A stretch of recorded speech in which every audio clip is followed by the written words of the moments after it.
Assalamualaikum warahmatullahi wabarakatuh. Bismillah, walhamdulillah, wassalatu wassalamu ala rasulillah wa ala alihi wa sahbihi wa mawalah. Oke, pada anak-anakku semua dari MTS Rodul Banat, khususnya kelas 7. Alhamdulillah kita masih bisa bertemu di zona belajar MTS Rodul Banat. Mari kita berdoa semoga pandemi COVID-19 ini segera berlalu. Jadi tetap jaga kesehatan, tetap jaga jarak, jaga kebersihan, tetap di rumah ya. Mari kita belajar. Oke. Kali ini materi kelas 7 masuk di bab 1 tentang toharoh. Bab 1 toharoh yang akan kita bahas, yang pertama adalah tentang pengertian toharoh. Yang kedua tentang macam-macam alat toharoh. Yang ketiga tentang macam-macam najis dan cara toharohnya. Yang keempat tentang hadas kecil dan cara toharohnya. Yang kelima hadas besar dan cara toharohnya. Oke. Hari ini kita akan membahas yang pertama tentang pengertian toharoh. Apa itu toharoh? Toharoh menurut bahasa itu artinya bersuci. Jadi dari kata bahasa Arab at-toharatu bermakna bersuci. Itu menurut bahasa. Sedangkan menurut istilah, toharoh itu artinya membersihkan diri, pakaian, tempat, dan benda-benda lain dari najis dan hadas menurut cara-cara yang ditentukan oleh syariat agama Islam. Ya, jadi itulah pengertian dari toharoh, yaitu bersuci. Sekarang yang kedua ini adalah macam-macam alat toharoh. Nah, macam-macam alat toharoh, macam-macam alat yang bisa digunakan untuk bersuci. Apa saja? Yang pertama yaitu air. Yang kedua ada debu atau tanah. Yang ketiga batu. Dan ada tambahan yang keempat kayu, kertas, tisu, dan lain-lain. Kita membahas yang pertama dulu tentang air.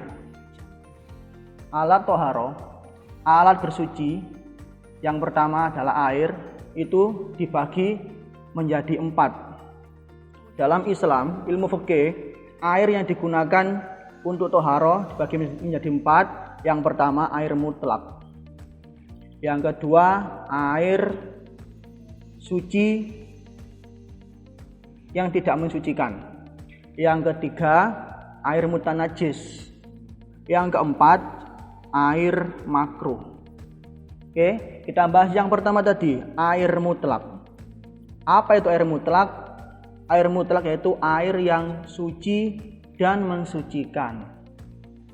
Nah, air yang suci dan mensucikan ini apa saja?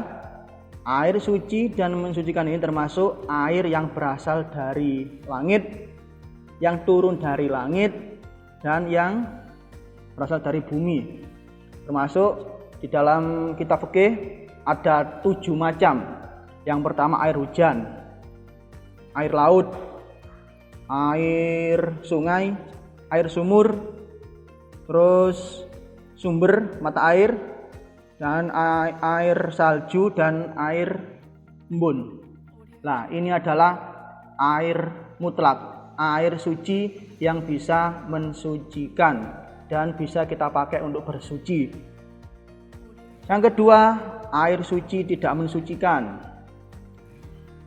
Nah, air suci tidak mensucikan ini adalah air yang mana boleh diminum, tetapi tidak boleh digunakan untuk bersuci. Seperti apa? Seperti air teh, air kopi, air susu, air yang digunakan untuk minum-minum itu tidak bisa digunakan untuk bersuci. hanya boleh digunakan untuk minum. Yang ketiga, air mutanajis. Air mutanajis ini apa? Air yang sudah terkena najis. Ini adalah air mutanajis. Nah, air mutanajis ini ada dua macam. Yang pertama, air yang terkena najis dan berubah salah satu sifatnya. Ya, jadi kalau ada air yang terkena najis dan berubah salah satu sifatnya ini menjadi najis. Sifatnya apa saja? Warnanya, warna, bau, aroma, dan rasa. Jika salah satu dari tiga ini berubah, maka air ini tidak bisa digunakan untuk bersuci. Itu yang pertama, air najis yang berubah salah satu sifatnya. Yang kedua adalah air yang terkena najis tapi tidak berubah sifatnya. Nah, ini adalah air yang tidak berubah salah satu sifatnya.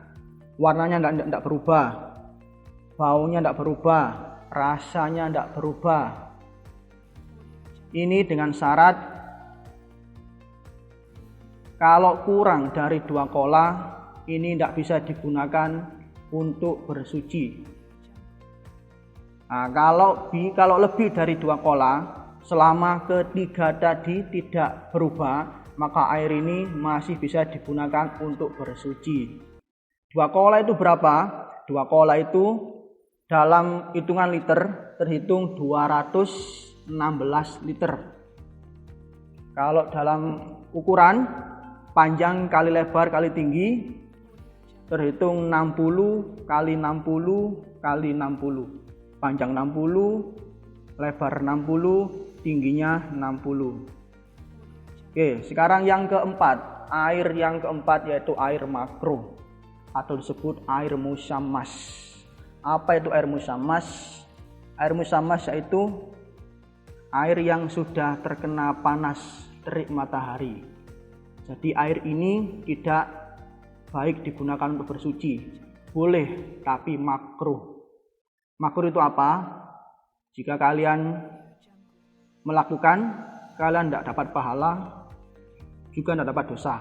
Tapi jika kalian meninggalkan yang makruh, itu kalian mendapatkan pahala. Jadi air yang sudah dipanaskan oleh terik matahari itu tidak baik digunakan untuk bersuci. Seperti berwudu. Mengapa? Karena dalam hadis dijelaskan oleh Rasulullah, kalau air tersebut digunakan, kata Rasulullah, nanti terkena penyakit baros. Penyakit baros itu apa? Ada yang mengatakan penyakit baros adalah penyakit belang. Itu yang terjadi. Makanya Rasulullah melarangnya, memakruhkannya. Sudah, itu tentang pengertian toharoh dan macam-macam alat toharoh. Demikian yang bisa saya sampaikan. Semoga bermanfaat dan menjadi ilmu yang barokah. Sekian, wassalamualaikum warahmatullahi wabarakatuh.